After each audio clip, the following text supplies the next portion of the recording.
پاکستان میں ان دونوں ایک بحث چل رہی ہے، وہ یہ کہ ووٹ ڈالنے والے شخص کی عمر بڑھا کر 18 سال سے بڑھا کر کیوں نہ 25 سال کر دی جائے۔ اس سلسلے میں جو سب سے زیادہ پیش نظر آ رہے ہیں وہ ہیں پیپلز پارٹی والے۔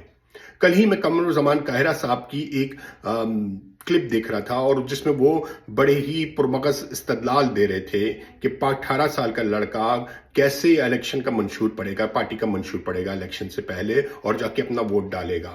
ووٹ دینا بنیادی طور پہ پاکستان کے حالات کے تناظر میں اس کے منشور کو پڑھ کے دیکھ کے اس کے اوپر فیصلہ کرنا ہوتا ہے۔ 18 سال کا بچہ کتنے منشور کا جائزہ لے سکتا ہے؟